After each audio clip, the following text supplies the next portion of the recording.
In this action sci-fi, giant robots piloted by humans fight giant monsters that have crawled out of a rim in the Pacific Ocean. If your brain goes big fights, big booms, wow wowee, no think you hurts my brain, then this is the movie for you. The most difficult part of this movie is learning the following two words: kaiju, which is Japanese for giant beasts, and Jäger, which is German for hunter. Normally aliens come from space to probe us. This time they switched it around and they came from an interdimensional hole large enough to fit Godzilla-like creatures, called the Breach. Even with all the military might, it still took 6 days to defeat the first kaiju. During that time, 3 cities were destroyed and thousands of people lost their lives. 6 months later, a second attack, and then a third, and then a fourth. By this time the world realized this was not going to end. The world decided to work together and fight this threat to humankind and build giant robots called Jaegers. The neural load was too great for one human, so it required 2 pilots, each controlling one side of the Jaeger. The downside of this was that the pilots needed to be highly compatible for this job. Only the best of the best could pilot a Jaeger, which made pilots become rock stars, and Gundam figurines called Gunpla even got some real competition as well.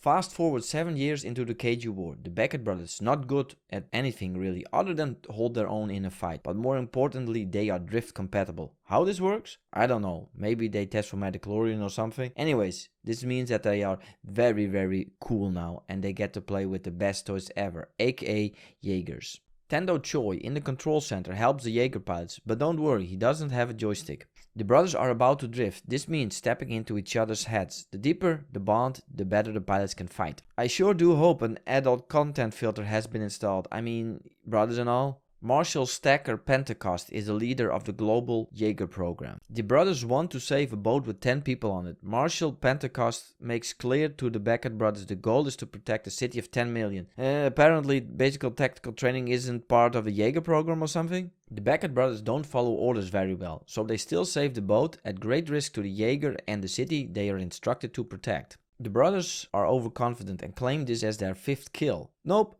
Kickaboo.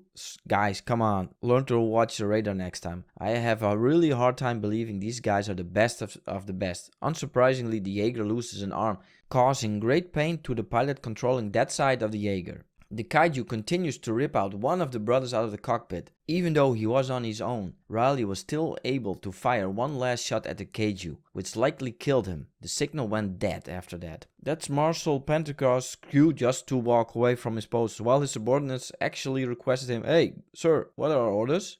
Okay. Even though it requires 2 pilots to pilot the Jaeger normally, the remaining Becket brother was able to bring back the Jaeger to shore. Now fast forward 5 years into the future, the Kaiju are getting stronger, and even though the Jaegers continue to upgrade, more and more Jaegers are getting destroyed. Even though they are still the best line of defense, world leaders decide to stop using Jaegers completely in 8 months and just instead build a giant wall. All remaining Jaegers are ordered to be placed in Hong Kong. Pentecost is of course not so happy with this news. That is why he probably self-medicates a little bit. Apparently being a Jaeger pilot doesn't pay a superstar salary, seeing Becket now works for ration cards instead, building the Wall of Life in Sitka, Alaska. On top of that, it's also dangerous work, seeing just 3 guys died building the wall. The good news though is, yeah, some job openings. Meanwhile, on the news, it's clear that the walls don't really even slow down a kaiju. This makes it very clear that the world is heading for a disaster because Jaegers are no longer there and the wall is no good at all. What hope is there? Luckily, the recently decommissioned Jaeger named Striker Eureka was able to take it down, making it its 10th kill. Pentecost asks Becket if he wants his old job piloting the Jaeger he once piloted with his brother. Becket explains he can't pilot again because his brother died while he was connected to his brother's brain. Both seeing and feeling his brother die caused him a trauma that makes him a lot less drift compatible. That's some solid logic right there. But Pentecost, with all his logic, fires back at him. Do you want to die here or do you want to die in a Jaeger? Which of course makes even more sense. So Becket decides to go to Hong Kong. Also, man, what could possibly go wrong, man? Like a soldier with PTSD or something? Probably there's not one person on the planet that could pilot, right? Mako Mori welcomes Becket and Pentecost to the Shatterdome base. She's in charge of restoring Jaegers. Dr. Newton is a research specialist in kaiju biology, and Dr. Gottlieb is just mostly very annoyed by Dr. Newton. Little remains of the Jaeger program. It's not an army anymore, but a resistance as Pentecost calls it. Just this base alone had 30 Jaegers. Now there are only 4 left in the whole world. The Crimson Typhoon from China, piloted by not 2 but 3 pilots, the Wei Tang triplets. They have 7 confirmed kills under their belt. Heaviest and the oldest Mark I from Russia, the Cherno Alpha, piloted by the couple Saskia and Alexis. Herc Hansen, together with his son Chuck Hansen. They pilot the first and only Mark V Jaeger ever built. The plan is simple: go to the breach and detonate a nuclear bomb equal to 1.2 million tons of TNT. Dr. Gottlieb explains that the kaiju attacks will increase upwards to the point new attacks will take place just a few minutes apart. Dr. Newton explains that it's possible to connect to a kaiju brain, which makes it possible to open the breach that way, but the rest just doesn't agree with him, so Newton is on his own on this one. This is the Gypsy Danger. The Jaeger Becket is going to pilot once again, now upgraded with a double-core nuclear reactor. Mako explains that she's very good at the simulator, scoring 51 out of 51, which would make her a perfect Jaeger candidate. Also, she's a little bit of a pervert. Mako asks Pentecost if she can co-pilot with Becket, but the answer is no, because of her traumatic past. Chuck has an ego the size of a Jaeger, and poor Menace to boot tells Becket that he is not qualified as a pilot. Co-pilot selection is done via fighting with sticks, and apparently Becket is such a good pilot that it doesn't matter if he shares no emotional bond with any of them. He matches best with Mako in terms of fighting with sticks, and we also know that Mako wants to play with his stick. Dr. Newton is undertaking a drift experiment with a kaiju brain. He nearly fries his own brain, but calls it a success, because he is able to see some of his thoughts. Basically your standard mad scientist stuff, but you know, he's one of the good guys. Pentecost gives Mako back her shoe, but it doesn't fit anymore, so that's kind of a dick move, so he allows her to pilot the Gypsy Danger. Just like a blind date, Becket discovers who his co-pilot will be. It's time for Mako and Becket's first test run. She asks him, "Do I need to know anything?" "Nah, you'll be inside his head in a little bit, baby." As they drift together, it's clear the naughty filter is working. Newton updates Pentecost on his finding. The kaiju are not giant wild beasts, but instead, they are attacking under orders. Newton is now tasked to drift again, but he will need a kaiju brain for that.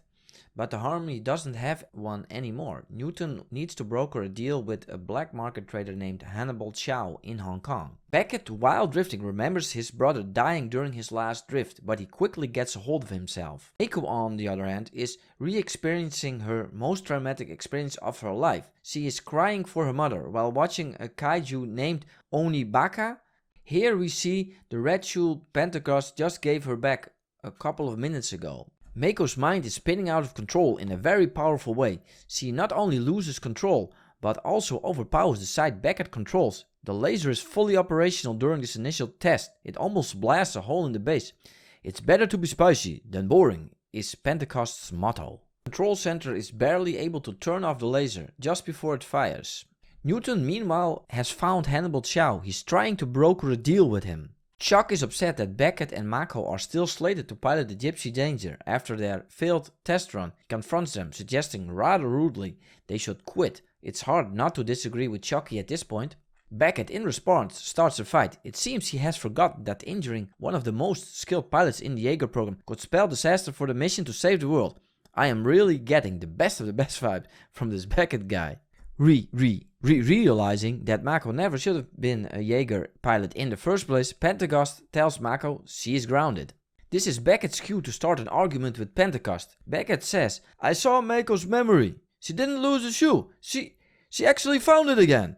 That means that you actually stole the shoe and you just gave it back today." It's now that we learn Pentecost was the one that saved Mako. All those years ago, he had single-handedly piloted the Coyote Tango to kill the kaiju named Onibaba. Pentecost at this point tells Becket to stop running his mouth and fists. He really needs to start following orders, or he can just go back to building walls. Becket and Mako walk into the canteen. The whole base knows they messed up.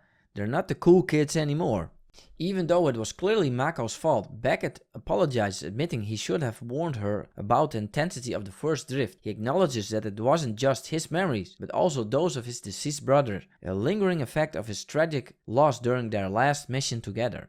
I think the mystery is solved. Becket, even though he's a rockstar Jaeger's pilot, he spent all of his money simping on e-girls, and now he just wants Mako to pilot his joystick. As Yoda would say, the simp is strong with this one. Seismic activity detected. 2 Category 4 Kaiju are on their way to Hong Kong. The Crimson Typhoon, the Channel Alpha and the Striker Eureka are on mission, while the Gypsy Danger remains in base. Large heavy lifting helicopters bring the Jaegers to their destination. Newton and Chow look eye to eye, because they both once drifted with a Kaiju. Chow explains that drifting with the Kaiju is the reason why they are now headed for Hong Kong. They are in fact looking for Newton. Even though the Crimson Typhoon is the most agile Jaeger, it was completely destroyed by the Kaiju named Otachi, and its crew died in the process as well. The Channel Alpha gets a blast of blue acid, and the Kaiju named Leatherback jumps them from behind. This proves too much, destroying the Alpha and drowning its crew in the process. The Striker Eureka now joins into the fight. It's clear that this Mark V Jaeger is the strongest and best Jaeger ever built. But it has no defense against EMPs, its systems are completely shut down. Luckily for them though, Dr. Alan Grant from Jurassic Park was correct that the Kaiju don't see them once they stop moving.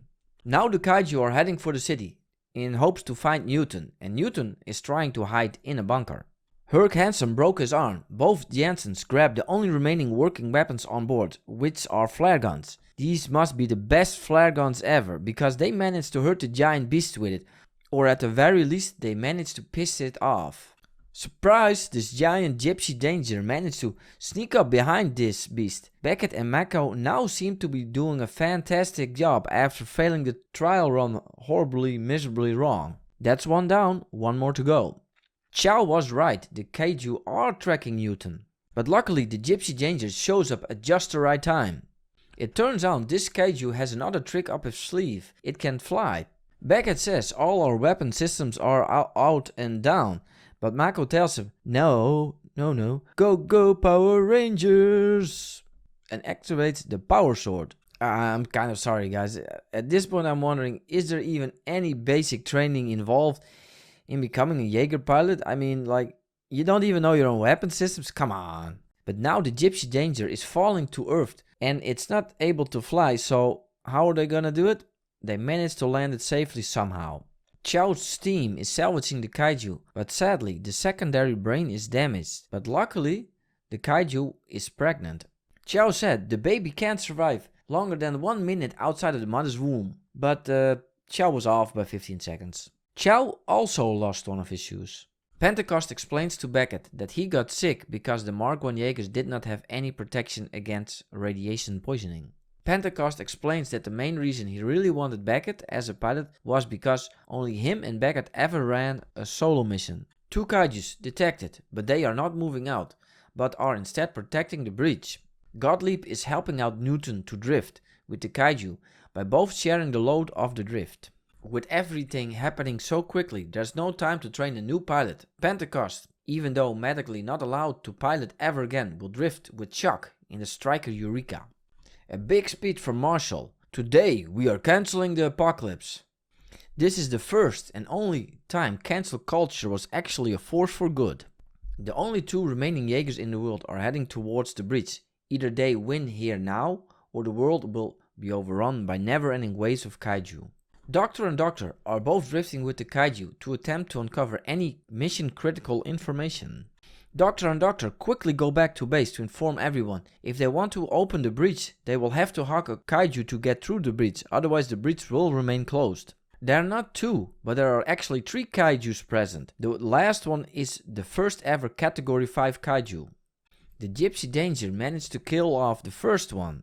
The Striker Eureka kills the second one, but it's damaged in the process. It can no longer pass successfully through the breach, so instead it uses its nuclear payload to take out the biggest and baddest Kaiju ever to walk on Earth. Luckily, the Gypsy Danger is a nuclear Jaeger, meaning it can blow itself up to save the day. One Kaiju isn't quite dead yet. The Gypsy Danger kills it on its way down the breach. Becket is doing one of his classics "I'll just try to save one person" instead of focusing on the mission. As he sees Mako in trouble, he removes his own oxygen and gives it to her instead, sending her to safety first. Luckily, he also remembers he needs to save the rest of the planet as well by starting the nuclear meltdown. But oh no, the button doesn't work. The process needs to be done manually. But not to worry, Becket probably has enough oxygen. The Gypsy Danger is no longer inside the breach, but instead is on the other side where there is a kaiju building facility. Now some movie magic happens. The reactor blows up, destroying both the facility and the breach, and also Becket manages to escape to Earth somehow. Both Mako and Becket make it out alive. The clock can be stopped because the breach is closed. For her, this though is a bittersweet victory because he lost his only son in the process. The moral of the story? And next time a woman insults your size, just tell her, even Godzilla could fit in your Pacific breach.